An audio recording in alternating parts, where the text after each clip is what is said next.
Before we jump into today's drama, make sure to hit that subscribe button and turn on the bell notification so you never miss the next crazy HOA or Karen drama. Trust me, you don't want to miss what's coming next. Imagine this. You're standing at your front porch, waiting excitedly for your family to arrive. You've been planning this gathering for weeks. The house is spotless, the food is prepared, and there's an electric buzz of anticipation in the air. But just as the first car pulls up, someone you never expected tries to ruin it all. That's exactly what happened to me when my nosy neighbor, Karen, decided that my family wasn't allowed to visit. And trust me, what happened next is something she'll never forget. It all started on a sunny Saturday morning. My parents were driving in from out of town, and my siblings were bringing their kids for what was supposed to be a fun, wholesome weekend together. We don't get many chances to see each other. So when we do, we go all out, big meals, laughter echoing through the house, and kids running in the yard. I had told my neighbors ahead of time that my driveway might be a little busier than usual, just to be courteous. Most of them waved it off with a smile. But then there was Karen. Karen lived directly across the street, and she had a reputation. Always peeking through her blinds, always muttering about the rules of the neighborhood, and somehow always finding something to complain about. In fact, she had once scolded another neighbor because their grandkids left chalk drawings on the sidewalk. That's the kind of person she was. When my parents' car pulled up, I saw Karen emerge from her house, arms crossed tightly, her face pinched in annoyance. She marched across the street with that determined Karen walk. Everyone in the neighborhood recognized. I greeted her with a polite smile. But before I could say anything, she blurted out, "You can't have all these people here. This neighborhood isn't a hotel." At first I thought she was joking. But no, the serious glare in her eyes told me she meant every word. I tried to explain that it was just my family visiting for the weekend, nothing more. But Karen wasn't having it. She claimed that too many cars would lower the property values, and that gatherings like mine disrupted the peace. I was stunned. My family hadn't even stepped out of their car yet, and already she was acting like I was throwing a wild party. I could feel my blood pressure rising, but I stayed calm, reminding myself that giving her an angry reaction would only fuel her. Instead, I simply said, "Karen, it's my home. My family is visiting, and they're welcome here." Her response? She doubled down. "If you let them stay, I'll call the HOA and report you."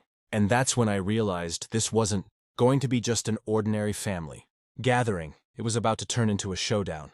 Karen's threat to call the HOA hung in the air like a storm cloud. My parents, who had just stepped out of their car, exchanged uneasy glances. My mom whispered, "Is everything all right?" While my dad crossed his arms, clearly not impressed with the neighborly welcome. I forced a smile and waved my family inside, not wanting the kids to hear the confrontation. But Karen wasn't backing down. She raised her voice so loudly that the other neighbors started poking their heads out of windows and doors. "You can't just turn this neighborhood into a circus," she shouted. I calmly replied, "Karen, it's a family weekend. There's nothing wrong with that." But she snapped back, "Don't test me. I'll have the HOA fine you. Maybe then you'll learn the rules." Now, here's the thing. Our HOA did have guidelines about noise, trash, and parking, but nothing prohibited family from visiting. Karen was bluffing, and deep down I knew it. Still, the idea of her actually filing a complaint irritated me. It wasn't about the rules. It was about control. She wanted to dictate what happened on my property. Inside, my family was settling in.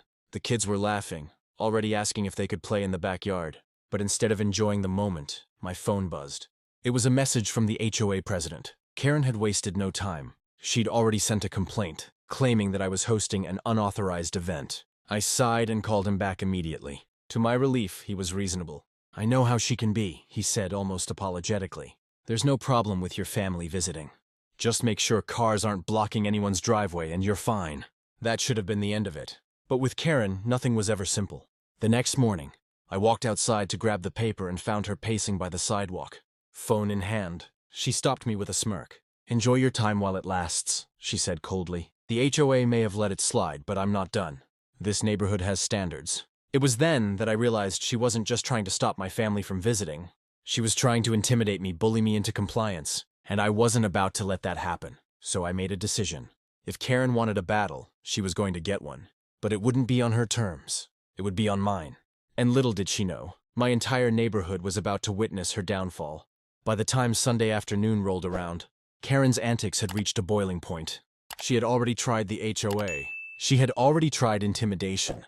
And now she was taking things further. My brother spotted her snapping photos of the cars parked along the street. muttering to herself like she was gathering evidence for a trial. At first, my family laughed it off. Is she serious? My sister whispered, shaking her head. But I could see the kids getting uncomfortable.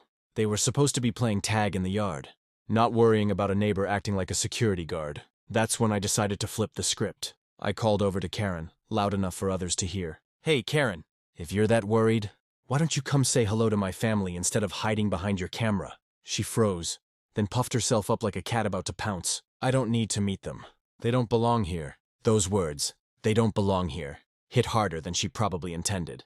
Several neighbors had been watching quietly, and you could almost feel the mood shift. Mrs. Peterson, who lived next door, stepped onto her porch and crossed her arms. Karen, it's his family. He's allowed to have visitors. You need to relax. Then Mr. Johnson from the corner chimed in, chuckling. Yeah, if family visits aren't allowed, half of us would be in violation every holiday. Come on. Karen's face turned bright red, but instead of backing down, she snapped. You're all ignoring the rules. This is supposed to be a peaceful community. These people are bringing noise, traffic, and chaos. That was the moment the dam broke. My mom, who had been sitting quietly on the porch, stood up and spoke with a calm but firm voice. Excuse me, ma'am, but we are not chaos. We are his parents, his siblings, and his nieces and nephews. We're here to spend time together, and we've been nothing but respectful. Her words silenced the entire block. Even the kids stopped running around. Karen opened her mouth to respond but found no support around her. All she saw were neighbors shaking their heads or muttering under their breath. For the first time, Karen seemed rattled. Her power came from intimidation and secrecy, but now she was exposed. The neighborhood wasn't siding with her. They were siding with me. And at that moment, I knew she had just lost the upper hand. But the story doesn't end there. Because Karen, being Karen, wasn't about to walk away gracefully. She had one more desperate move up her sleeve, and it would backfire spectacularly. When someone like Karen feels the walls closing in, they don't retreat quietly, they lash out. And that's exactly what happened next. After being embarrassed in front of half the neighborhood, Karen decided to escalate things in a way that left everyone stunned.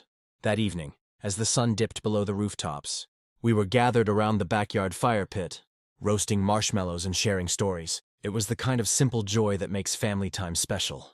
But then came the sound of sirens. 2 police cars pulled up to the curb in front of my house. My stomach dropped. The kids froze mid-bite, and my dad muttered under his breath, "You've got to be kidding me." Sure enough, Karen stood proudly on the sidewalk, pointing toward my house like she had just uncovered a major crime scene. She had actually called the police. The officers approached politely but firmly. "We got a call about a disturbance. Possibly an unauthorized gathering," one of them said, clearly reading from whatever complaint had been filed. I kept my cool. "Officers, thank you for coming. But this isn't a disturbance. It's my family visiting for the weekend. No loud music, no blocked driveways, no trash left behind. Just marshmallows and stories." One of the officers glanced toward the backyard, where the kids were waving shyly. Then he turned to Karen. "Ma'am, this looks like a normal family gathering to me." Karen's face twisted. "No! You don't understand. This is against HOA rules. They shouldn't be here." The second officer raised an eyebrow. "Ma'am, HOA rules are not enforceable by law. Unless there's a real violation, noise, trespassing, safety issues, this is not a police matter." The entire neighborhood was watching now, and you could hear whispers spreading. Karen's moment of authority was crumbling before her very eyes. But Karen didn't give up. She tried to argue, waving her arms and insisting the police do their job. The officers, clearly fed up, gave her one last warning. "If you keep making false reports, you could face consequences." That shut her up instantly. For once, Karen was speechless. The officers left with a nod of reassurance toward me and a friendly wave to the kids. As the sirens faded, the crowd of neighbors broke into quiet laughter. Some even clapped. Karen, red-faced and fuming, stormed back into her house, slamming the door so hard it rattled her windows. At that moment, I knew she had just crossed the point of no return. Not only had she embarrassed herself, but she had also destroyed any shred of credibility. She had left in the neighborhood. And the best part? Her downfall was about to get even worse. The morning after Karen's police stunt, the neighborhood had a different energy. People who normally kept to themselves were suddenly stopping by to say hello, offering supportive comments like, "Don't let her get to you, and we're glad you stood your ground." It felt like the tide had officially turned. Karen, however, wasn't done sulking. She stayed inside most of the day, curtains drawn tight. But gossip travels fast, and soon word spread that the HOA president himself had scheduled a meeting with her. Apparently enough neighbors had filed complaints about her behavior that she was now the one under scrutiny. Later that afternoon, I was mowing the lawn when I saw the HOA president walk up to her porch. He knocked firmly, clipboard in hand. Karen opened the door just wide enough to argue, but his voice carried across the street. Karen, this community is about respect. Harassing neighbors and filing false complaints is unacceptable. If it continues, we'll be forced to take formal action. Her eyes darted around, realizing everyone could hear. For once, she didn't have a snappy comeback. She just nodded stiffly and closed the door. That was the moment I knew Karen had finally overplayed her hand. Inside, my family was packing up, getting ready for their drive home. My mom gave me a hug and whispered, "You handled that with more patience than I ever could have." My dad chuckled. That woman met her match. As the cars pulled out of the driveway, the neighbors waved, smiling warmly. It felt like the whole block had silently declared, "We're on your side." Karen had tried to isolate me, but instead, she had united the community against her. A few days later, I got the sweetest surprise. Several neighbors organized a casual block gathering. Kids with bikes, adults with lawn chairs, everyone sharing snacks. It wasn't planned, but it was symbolic. The message was clear. This neighborhood wasn't Karen's kingdom to control. It was a community, and she had no power to dictate who was welcome. Karen did come outside eventually, but instead of storming over like usual, she just stood on her porch, watching quietly. No crossed arms, no shouting, no phone in hand. Just silence. Maybe it was humiliation. Maybe it was reflection, but either way, she knew she'd lost. Looking back, what started as an attempt to ruin my family's visit ended with Karen facing the consequences of her own behavior. She had wanted control, but all she got was regret. And the best part? My family left with memories of laughter, marshmallows, and a neighborhood that stood up for what was right. Because in the end, respect and unity always win over fear and intimidation.